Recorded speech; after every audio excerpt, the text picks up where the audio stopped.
प्रभु तेरी वाणी जीवन की रोटी, नैनों की ज्योति अंधेरा मिटाती।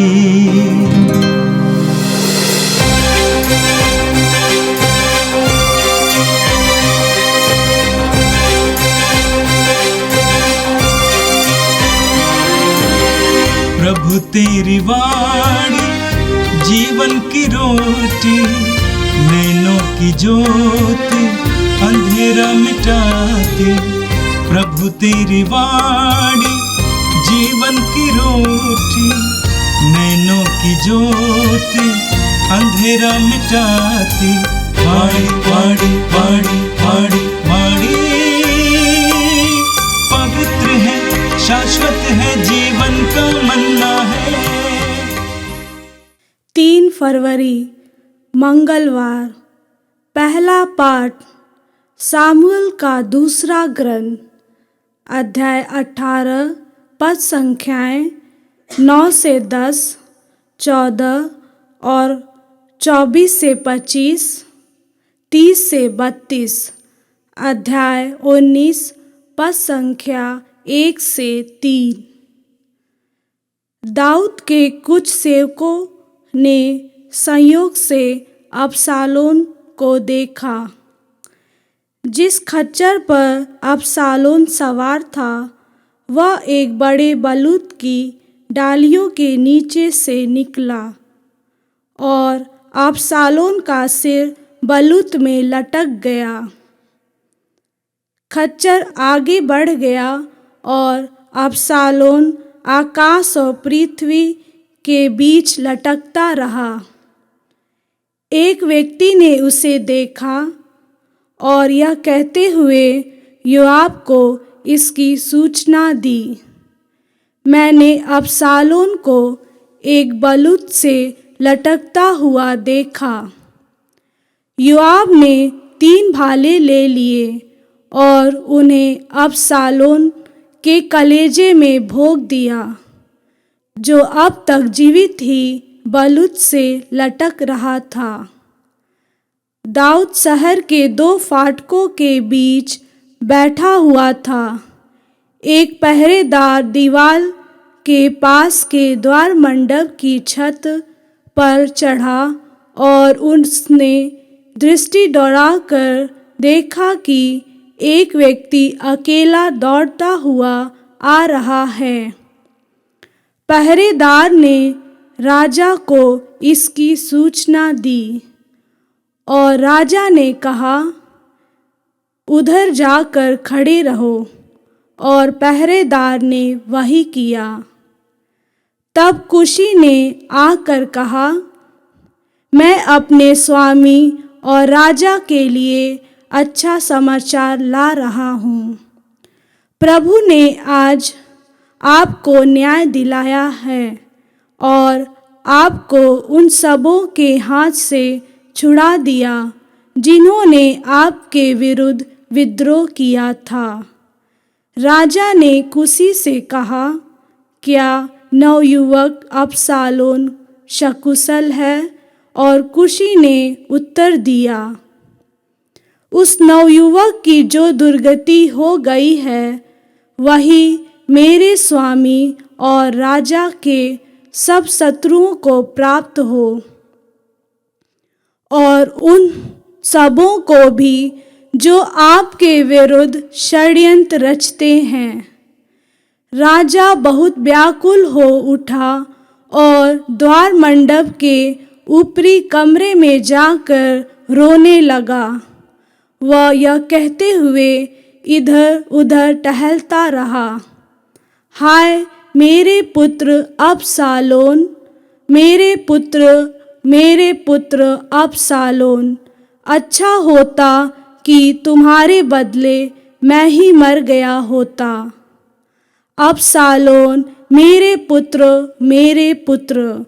योआब को यह सूचना दी गई। राजा रोते और अबशालोम के लिए शोक मनाते हैं। जब लोगों ने यह सुना कि राजा अपने पुत्र के कारण दुखी है, तो उस दिन समस्त प्रजा के लिए विजय उल्लास शोक में बदल गया। यह प्रभु की वाणी है। संत मार्कुस के अनुसार पवित्र सुसमाचार, अध्याय 5 वचन संख्याएं 21 से लेकर 43 तक। जब यीशु नाव से उस पार पहुंचे तो समुद्र तट पर उनके पास एक विशाल जनसमूह एकत्र हो गया। उस समय सभागृह का जैरुस नामक अधिकारी आया। यीशु को देखकर वह उनके चरणों पर गिर पड़ा और यह कहकर अनुनय विनय करने लगा, मेरी बेटी मरने पर है, आइए उस पर हाथ रखिए जिससे वह चंगी हो जाए और जीवित रह सके। यीशु उनके साथ चले। एक बड़ी भीड़ उनके पीछे हो ली और लोग चारों ओर से उन पर गिर पड़ते थे। एक स्त्री 12 बरस से रक्तस्राव से पीड़ित थी।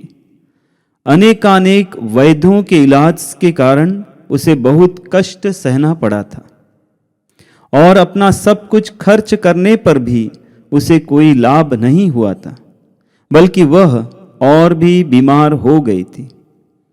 उसने यीशु के विषय में सुना था और भीड़ में पीछे से आकर उनका कपड़ा छू लिया, क्योंकि वह मन ही मन कहती थी, यदि मैं उनके कपड़ा भर भी छूने पाऊं तो चंगी हो जाऊंगी। उसी क्षण उसका रक्तस्राव सूख गया और उसने अपने शरीर में अनुभव किया कि मेरा रोग दूर हो गया है। यीशु उसी समय जान गए कि उनसे शक्ति निकली है। भीड़ में मुड़कर उन्होंने पूछा, किसने मेरा कपड़ा छुआ? उनके शिष्यों ने उनसे कहा, आप देखते ही हैं कि भीड़ आप पर गिर पड़ती है, तब भी आप पूछते हैं किसने मेरा स्पर्श किया? जिससे ऐसा किया था उसका पता लगाने के लिए यीशु ने चारों ओर दृष्टि दौड़ाई। वह स्त्री ये जानकर कि मुझे क्या हो गया है, डरती कांपती हुई आई और उन्हें दंडवत कर सारा हाल बता दिया। यीशु ने उससे कहा, बेटी, तुम्हारे विश्वास ने तुम्हें चंगा किया है, शांति ग्रहण कर अपने रोग से मुक्त रहो। यीशु यह कह रहे थे कि सभागृह के अधिकारी के यहाँ से लोग आए और कहने लगे, आपकी बेटी मर गई है, अब गुरु को कष्ट देने की जरूरत क्या है? यीशु ने उनकी बात सुनकर सभागृह के अधिकारी से कहा, डरिए नहीं, बस विश्वास कीजिए। यीशु ने पेतरुस, याकूब और याकूब के भाई योहन के सिवा किसी को भी अपने साथ आने नहीं दिया। जब वे सभागृह के अधिकारी के यहाँ पहुंचे तो यीशु ने देखा कि कोलाहल मचा हुआ है और लोग विलाप कर रहे हैं। उन्होंने भीतर जाकर लोगों से कहा, यह कोलाहल, यह विलाप क्यों? लड़की मरी नहीं है, सो रही है। इस पर वे उनकी हंसी उड़ाने लगे। यीशु ने सबको बाहर कर दिया और वह लड़की के माता पिता और अपने साथियों के साथ उस जगह आए जहां लड़की पड़ी हुई थी। उन्होंने लड़की का हाथ पकड़कर उससे कहा, तलीथा कुम। इसका अर्थ है, ओ लड़की, मैं तुमसे कहता हूं, उठो। लड़की उसी क्षण उठ खड़ी हुई और चलने फिरने लगी, क्योंकि वह 12 बरस की थी। लोग बड़े अचंभे में पड़ गए। यीशु ने उन्हें बहुत समझाकर यह आदेश दिया कि यह बात कोई न जानने पाए और कहा कि लड़की को कुछ खाने को दो।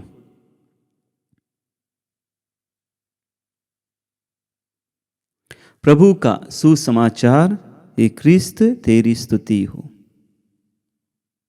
क्रिस्त में प्यारे विश्वासी भाइयों और बहनों, आज का पहला पाठ जो नबी सैमुएल के दूसरे ग्रंथ से लिया गया है, अध्याय 18 वचन संख्या 9 से लेकर अध्याय 19 वचन संख्या 3 तक। यह पाठ हमें आज कुछ बातों पर मंथन करने के लिए या चिंतन करने के लिए आमंत्रित करता है। कई बार इन बातों को हम अनदेखा करते हैं, कई बार हम इन बातों को उतना जरूरी नहीं समझते हैं। वचन इस प्रकार से कह रहा है, अगर हम सामुएल के पहले ग्रंथ में अध्याय 16 वचन संख्या 7 में पढ़ते हैं, वहां पर वचन कह रहा है कि मनुष्य तो बाहरी रूप रंग देखता है, किंतु ईश्वर हृदय देखता है। आज का पाठ हमें कह रहा है कि दाऊद का पुत्र एब्सलोम, जो दाऊद के खिलाफ विद्रोह करने के लिए निकला, एक षड्यंत्र करने के लिए निकला, पाप, घमंड और पूरी तरह से अपने आप को एक लालच में भरा हुआ व्यक्ति, सत्ता की ओर की लालच में भरा हुआ व्यक्ति पतन की ओर जाते हुए देख रहा है, अपने पतन की ओर जाते हुए देख रहा है। वचन ये कह रहा है कि एब्सलोम दिखने में सुंदर था, आकर्षक था और लोकप्रिय था। इसलिए मैंने शुरुआत में वचन कहा, नबी सामुएल का पहला ग्रंथ अध्याय 16:7, मनुष्य तो बाहरी रूपरंग देखता है किंतु ईश्वर हृदय को देखता है। सुक्ति ग्रंथ में हम पढ़ते हैं अध्याय 21 वचन संख्या 2 में कि मनुष्य जो कुछ करता है उसे ठीक समझता है किंतु प्रभु हृदय की था लगता है। एब्सलोम जो भी कर रहा था उसे ठीक लग रहा था, उसकी सत्ता की ओर ने उसे अंधा किया था। वो विद्रोह कर रहा था अपने पिता के खिलाफ और वो भूल गया था कि उसका पिता दाऊद ईश्वर का अभिषिक्त है। उसका विद्रोह ईश्वर के खिलाफ विद्रोह के बराबर था। वो इस बात को भूल गया था। कई बार हम कुछ पाने की लालच में इतना अंधे हो जाते कि हम भूल जाते हैं कि हम किस रास्ते पर चल रहे हैं। हम भूल जाते हैं कि हमने कौन सा रास्ता अपनाया है। एब्सलोम के बारे में प्रभु का वचन कहता है, भले ही वो आकर्षक था, सुंदर था, लोकप्रिय था, किंतु वचन कहता है उसने अपने भाई अम्नोन की हत्या की थी। हत्या के बाद वह अपने पिता की उपपत्नियों के साथ गैर संबंध रखा था और उसी के साथ एब्सलोम के हृदय एक षड्यंत्र का हृदय बन गया था, पूरी तरह से अंधकार में घिर चुका था। हम आगे पढ़ते हैं, दूसरे उस बात पर ध्यान देंगे जहां पर राजा दाऊद अपने लोगों से कहता है, ये एब्सलोम है जो राजा दाऊद को मार देने के लिए या उसका वध करने के लिए उसके पीछे है। राजा दाऊद अपने बेटे को बचाने की कोशिश करता है। राजा दाऊद अपने सेनापतियों से, अपने लोगों से कहता है, योआब से कहता है, एब्सलोम को हानि ना पहुंचाए। एक आज्ञा थी, राजा की आज्ञा थी। प्यारे विश्वासियों, आज्ञा का उल्लंघन ईश्वर की योजना को कभी रोक नहीं पाता है। हमारी आज्ञा का, मानवीय आज्ञा का उल्लंघन ईश्वर की योजना को कभी रोक नहीं पाता है, लेकिन हमारे जीवन में दुख लेकर आता है, हमारे जीवन को बर्बाद कर देता है। और उसी प्रकार से प्रभु का वचन कह रहा है, योआब ने ईश्वर की, उस राजा की आज्ञा को नहीं माना,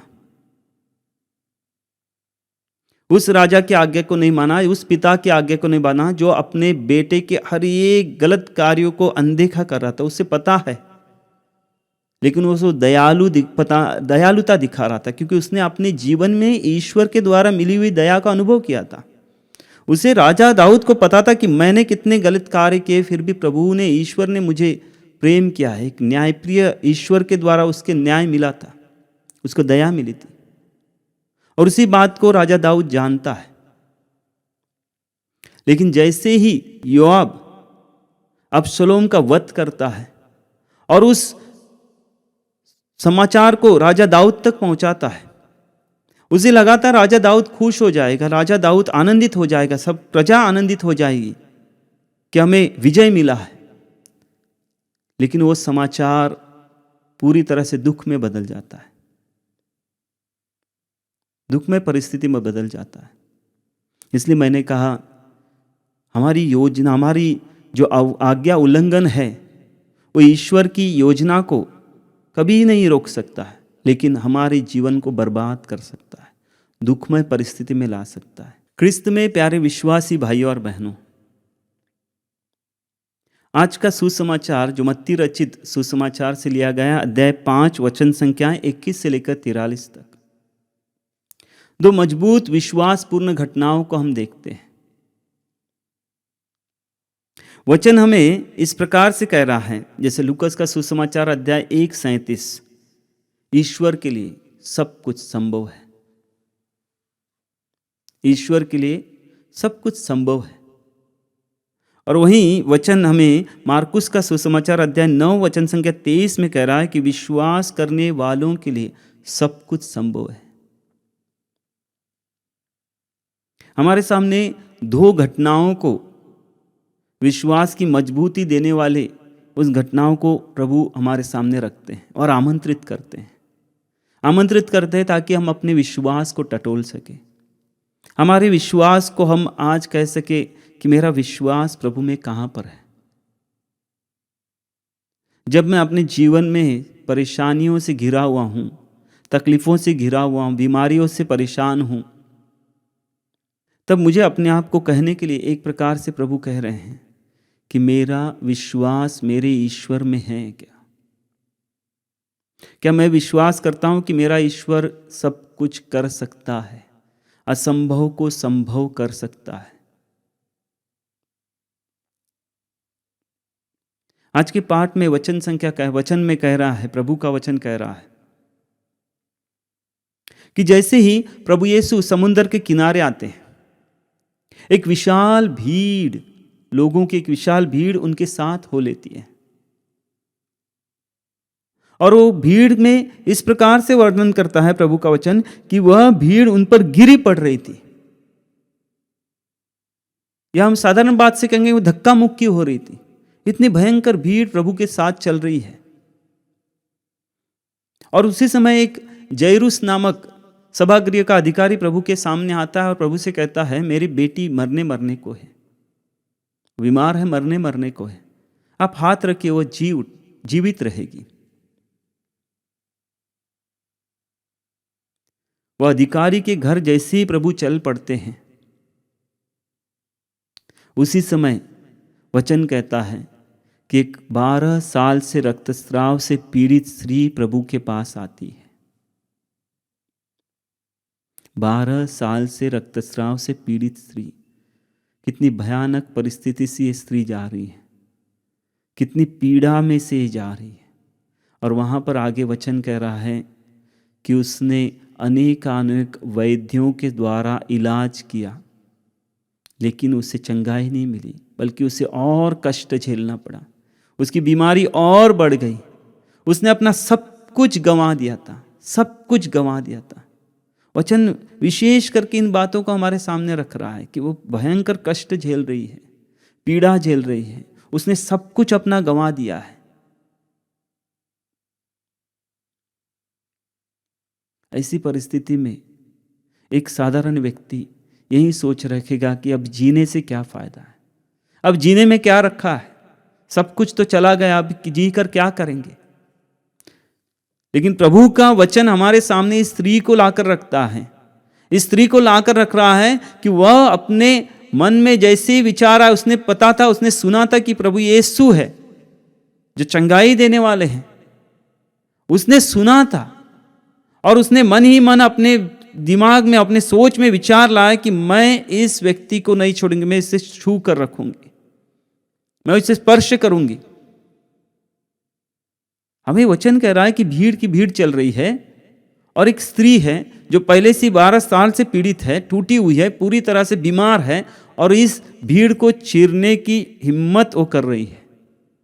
कितना मजबूती भरा विश्वास की एक धरोहर हमारे सामने प्रभु रख रहा है।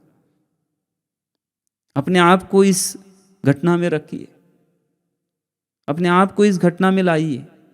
जब आप अपने जीवन में परेशान हो रहे हैं, रोजगार के कारण, निसंतान के कारण, और कई परेशानियां होगी, कर्ज के कारण टूटे हुए हैं, बीमारी के कारण टूटे हुए हैं, अपने आप को लाइए प्रभु के इस सुंदर सी घटना में। और वो मन ही मन कह रहे कि मैं प्रभु के कपड़े के पल्ले को भी छू लूंगी, मैं चंगी हो जाऊंगी। मैं चंगी हो जाऊंगी। और जैसे ही उसने छू लिया वो चंगी हो गई। अभी वचन कह रहा है कि इतनी भीड़ प्रभु के साथ चल रही है, गिर पड़ रहे हैं लोग, और उस समय प्रभु अपने शिष्यों से कहते हैं मुझे किसने छुआ। संत पौलुस अध्याय 5 कुरिन्थियों के नाम लिखे दूसरे पत्र अध्याय 5 वचन संख्या 7 में कहते हैं कि हम आंखों देखी बातों पर नहीं बल्कि विश्वास पर चलते हैं। हम आंखों देखी बातों पर नहीं बल्कि विश्वास पर चलते हैं। एक विश्वासी हृदय दूसरे हृदय को स्पर्श कर रहा है, एक शक्तिशाली ईश्वर के हृदय को स्पर्श कर रहा है, विश्वास के साथ स्पर्श कर रहा है। इसलिए प्रभु यीशु कहते हैं, और वैसे ही उनके शिष्य उन्हें कहते हैं क्या बात कर रहे हैं आप देख रहे हैं कि भीड़ की भीड़ आप पर गिर पड़ रही है और आप कह रहे हैं मुझे किसने छुआ। लेकिन प्रभु के हृदय के उस स्पर्श को प्रभु ने जान लिया था, वो विश्वास के स्पर्श को जान लिया था। वो चट्टान बनी हुई थी विश्वास की, उसको प्रभु ने जान लिया था। और जब वो स्त्री प्रभु के सामने आती है, प्रभु उस पर देखकर प्रभु उसे कहते हैं बेटी ढारस रखो, तुम्हारे विश्वास ने तुम्हें चंगा किया है। वहां पर प्रभु कहते शांति प्राप्त कर जाओ और रोगों से मुक्त रहो। बहुत सुंदर वचन है। प्रभु कहते हैं कि शांति प्राप्त कर जाओ और रोगों से मुक्त रहो, क्योंकि हमारी ज्यादा से ज्यादा परेशानियां अशांत मन के कारण होती है। एक अशांत जीवन सभी प्रकार की परेशानियां अपनी ओर लेकर आता है। इसलिए प्रभु कहते हैं कि शांति प्राप्त कर जाओ और रोगों से मुक्त रहो। उसी समय हम देखते हैं कि वो जैरूस नामक अधिकारी के यहां से कुछ लोग आते हैं प्रभु के पास और आकर उस अधिकारी से कहते हैं अभी आपकी बेटी मर गई है, गुरुवर को अभी बुलाने से क्या फायदा है, गुरुवर को अभी पुकारने से क्या फायदा है। और प्रभु उसके विश्वास की मजबूती के लिए कहते हैं, उसकी विश्वास की मजबूती के लिए प्रभु कहते हैं कि डरिए नहीं बस विश्वास कीजिए, डरिए नहीं बस विश्वास कीजिए। हमारा ईश्वर असंभव को संभव करने वाला ईश्वर है। हम यूहन्ना के सुसमाचार अध्याय 11, 39 और 40 में पढ़ते हैं, जहां पर प्रभु यीशु बेथानिया में जाते हैं। लाजरुस 4 दिन से कब्र में रखा गया है, मृत्यु के बाद कब्र में डाला गया है। वहां पर प्रभु यीशु पहुंचते हैं। मार्था उन्हें कहते हैं प्रभु यीशु अभी दुर्गंध आती होगी, अभी दुर्गंध आती होगी। मार्था एक प्रकार से प्रभु को कह रही है अभी क्या फायदा है, सब कुछ समाप्त हो गया है। लोगों ने उस अधिकारी से भी यही कहने की कोशिश कर रहे हैं कि अब सब कुछ समाप्त हो गया, अभी कुछ जरूरत नहीं प्रभु को बुलाने की, गुरुवर को परेशान करने की, अभी कुछ होने वाला नहीं, आपकी बेटी मर गई है। मार्था भी यही प्रभु से कह रहे कि अभी वो 4 दिन हो गए मरकर भी, अभी क्या होने वाला है। लेकिन प्रभु यीशु वहां पर कहते हैं मार्था मार्था, क्या मैंने तुमसे नहीं कहा था कि यदि तुम विश्वास करोगी तो ईश्वर की महिमा देखोगी। प्रभु यीशु उसके घर की ओर चल पड़ते हैं, उसके घर की ओर चल पड़ते हैं। और प्रभु यीशु उस घर में प्रवेश करते ही प्रभु यीशु लोगों को कोलाहल करने वाले लोगों को, रोने वाले धोने वाले लोगों को भगा देते हैं, हटा देते हैं। भले ही वो हंस रहे थे, प्रभु उन पर ध्यान नहीं देते हैं, उनके हंसी मजाक पर ध्यान नहीं देते हैं, बल्कि प्रभु को पता है कि वो क्या करने जा रहे हैं। प्रभु अपनी महिमा दिखाने जा रहा है। हमारा ईश्वर सामर्थ्यशाली महिमा दिखाने जा रहा है। और जाकर उस लड़की को छूकर स्पर्श करके मरी हुई लड़की को जिला देते हैं। इतनी शक्तिशाली घटनाएं हमारे सामने आप प्रभु रख रहे हैं। हमारे विश्वास को एक प्रकार से प्रभु टटोल रहे हैं, एक ऐसा विश्वास जिसमें प्रभु संदेह नहीं चाहते, जिसने संदेह की कोई एक किसी भी प्रकार की एक सुई भी संदेह की नहीं चाहते हैं। क्योंकि याकूब का पत्र हमें कहता है अध्याय 1 वचन संख्या 6 और 7 में, वहां पर प्रभु का वचन कहता है कि विश्वास के साथ संदेह किए बिना प्रार्थना करनी चाहिए, क्योंकि जो संदेह करता है वह समुद्र की लहरों की तरह है, उसका विश्वास डगमगाने वाला है। और आगे वचन कहता है कि वह यह ना समझे, जो संदेह करता है वह यह ना समझे कि ईश्वर से उसे कुछ प्राप्त होगा। आइए हम प्रार्थना करें प्यारे विश्वासियों